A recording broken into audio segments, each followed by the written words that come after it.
আসসালামু আলাইকুম। সকলকে আমন্ত্রণ আনন্দ টিভি রাতের সংবাদে। আপনাদের সঙ্গে আছে আমি কনুজ শিকদার। ঢাকা দক্ষিণ সিটি কর্পোরেশনকে একটি স্বয়ংসম্পূর্ণ ও মর্যাদাশীল সংস্থা হিসেবে গড়ে তোলার প্রত্যয় ব্যক্ত করেছেন ঢাকা দক্ষিণ সিটি কর্পোরেশনের মেয়র ব্যারিস্টার শেখ ফজলে নূর তাপস। মঙ্গলবার নগর ভবনের মেয়র হানিফ অডিটোরিয়ামে ডিএসসিসির আওতাধীন সকল কর কর্মকর্তা, উপকর কর্মকর্তা, ট্রেড লাইসেন্স ও বিজ্ঞাপন সুপারভাইজার, বাজার সুপারভাইজার, রাজস্ব সহকারী সহ সকল কর্মকর্তা কর্মচারীর সাথে মতবিনিময় অনুষ্ঠানে ডিএসসিসির মেয়র এই মন্তব্য করেন। এ সময় জনবল সংকট সমাধানের কথা জানান মেয়র। মতবিনিময় সভায় অন্যান্যের মধ্যে কর্পোরেশনের সচিব আকরামুজ্জামান সহ অন্যান্য ঊর্ধ্বতন কর্মকর্তাবৃন্দ উপস্থিত ছিলেন। গোপন সংবাদের ভিত্তিতে র্যাব 4-এর একটি চৌকস আভিযানিক দল রাজধানীর শাহআলী থানাধীন মিরপুর বেড়িবাঁধ দিয়াবাড়ির সংলগ্ন এলাকায় অভিযান পরিচালনা করে একটি বিদেশি পিস্তল এবং 1000 পিস ইয়াবা সহ গ্রেফতার করেছে ছিনতাইকারী চক্রের 4 সক্রিয় সদস্যকে। গ্রেফতারকৃত আসামিদের নামে বিভিন্ন থানায় একাধিক অস্ত্র, খুন, ছিনতাই ও মাদক মামলা রয়েছে বলে জানায় র্যাব। অবসরপ্রাপ্ত মেজর সিনহা রাশেদ খান হত্যার ঘটনায় বরখাস্ত হওয়া টেকনাফের সাবেক ওসি প্রদীপ কুমার দাস সহ 30 জনের বিরুদ্ধে আদালতে ফৌজদারি অভিযোগ করেছেন কারামুক্ত সাংবাদিক ফরিদুল মুস্তফা খান। মঙ্গলবার দুপুরে কক্সবাজারের সিনিয়র জুডিশিয়াল ম্যাজিস্ট্রেট তামান্না ফারার আদালত 4-এ অভিযোগটি দাখিল করা হয়। সাংবাদিক ফরিদুল মুস্তফা খানের দায়েরকৃত মামলায় টেকনাফের সাবেক ওসি প্রদীপ কুমার দাস সহ 26 জন পুলিশ সদস্য ও তাদের দালালদের মাধ্যমে পৃথক 4 দফার ঘটনার নানাভাবে শারীরিক নির্যাতন, হত্যাচেষ্টা, মিথ্যা মামলা দায়ের সহ নানা অভিযোগ আনা হয়েছে। দেশে করোনা ভাইরাসে মৃত্যু হলো আরও 36 জনের। এ নিয়ে মোট মৃতের সংখ্যা দাঁড়ালো 4552 জনে। এছাড়া ভাইরাসটিতে নতুন করে আক্রান্ত শনাক্ত হয়েছে আরও 1892 জনের শরীরে। বুধবার স্বাস্থ্য অধিদপ্তরের করোনা বিষয়ক এক সংবাদ বিজ্ঞপ্তিতে এই তথ্য জানানো হয়। রংপুরে গত বছরের মতো এবারও সেপ্টেম্বরে পেঁয়াজের বাজারে দেখা দিয়েছে অস্থিরতা।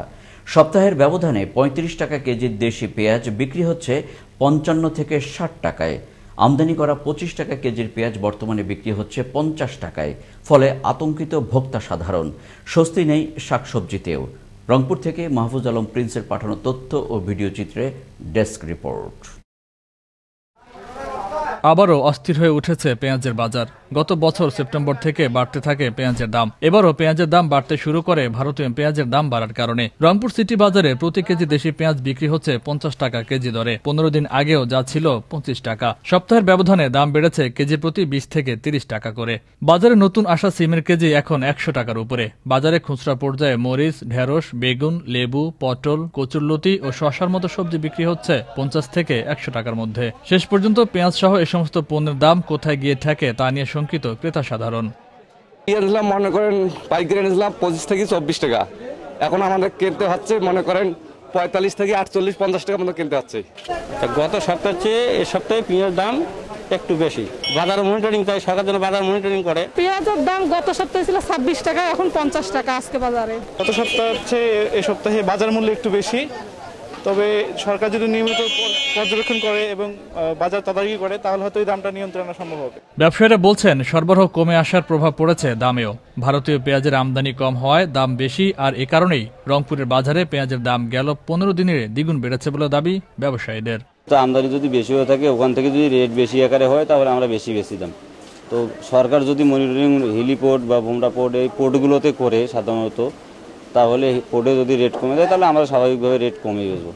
22 টাকা 23 টাকা কিনলাম, 24-25 টাকা 26 টাকা বেচলাম। এত ডাবল দিন যাচ্ছে, ডাবল হচ্ছে, দিন যাচ্ছে, ডাবল হচ্ছে। এত জিনিসের দাম ডাবল হয়ে ব্যবসা বাণিজ্য হারে গেছে। শুধু পেঁয়াজ নয়, বাজার চড়া প্রত্যেক রকমের সবজির বাজারে।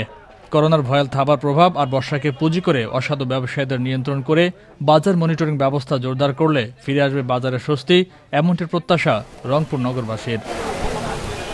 ফয়সাল মাহমুদ, আনন্দ টিভি, ন্যাশনাল ডেস্ক।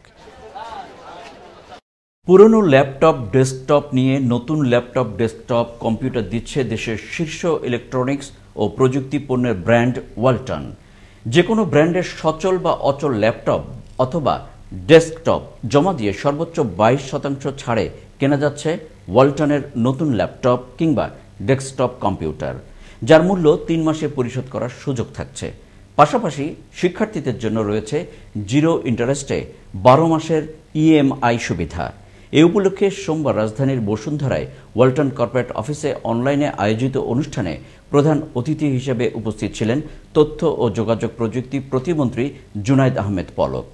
আরও ছিলেন ওয়ালটন ডিজিটেক ইন্ডাস্ট্রিজ লিমিটেডের চেয়ারম্যান SM রেজাউল আলম এবং managing director SM Manjurul Alam. ময়মনসিংহের কেওয়াটখালী পাওয়ার গ্রিডে আগুন লেগে বন্ধ রয়েছে পুরো বিভাগের বিদ্যুৎ সরবরাহ।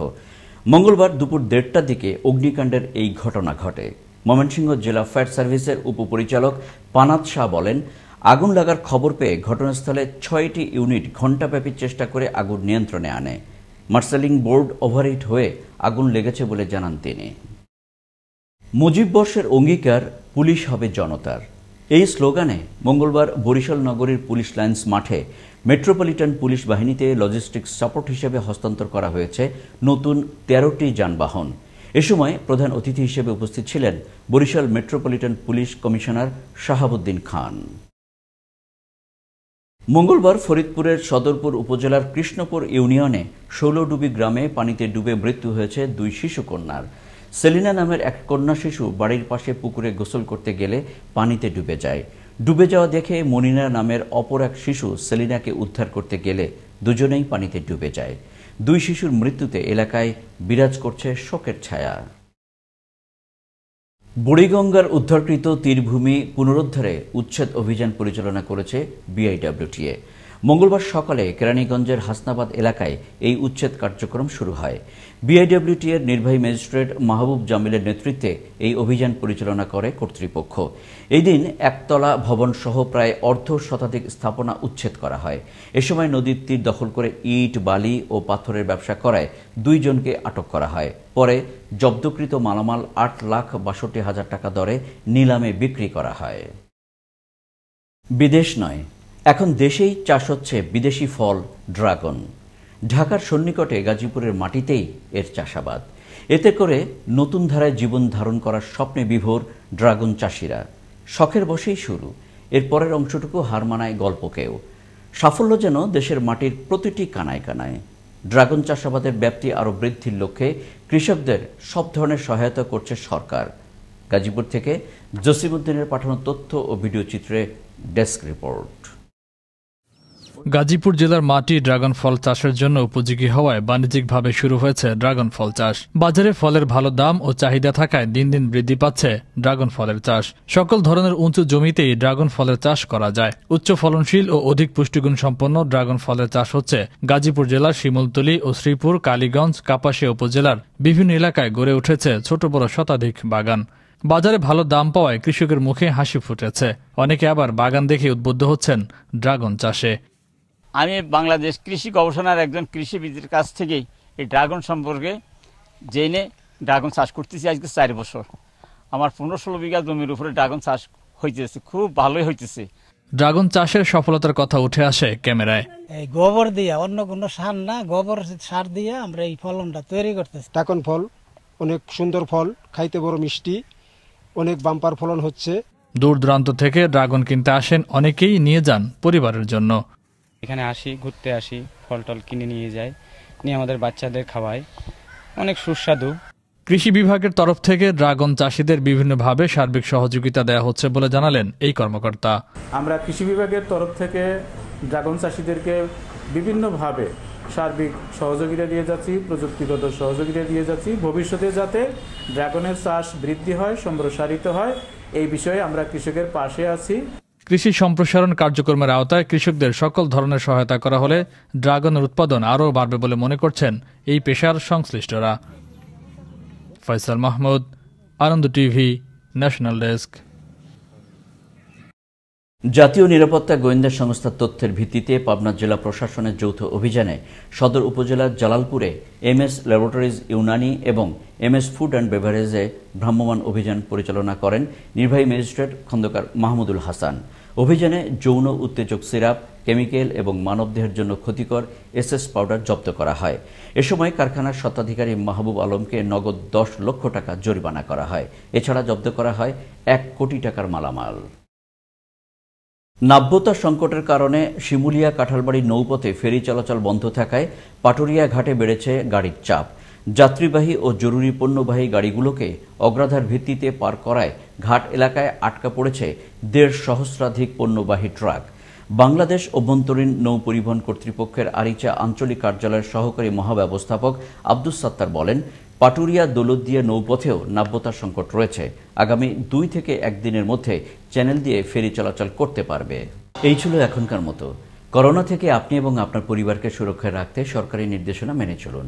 জরুরি প্রয়োজন ছাড়া বাসা থেকে বের হবেন না। আনন্দ টিভির সর্বশেষ সংবাদ এবং বিনোদন সবার আগে দেখতে www.facebook.com/anandotv পেজে যুক্ত হন। ধন্যবাদ সকলকে। শুভরাত্রি।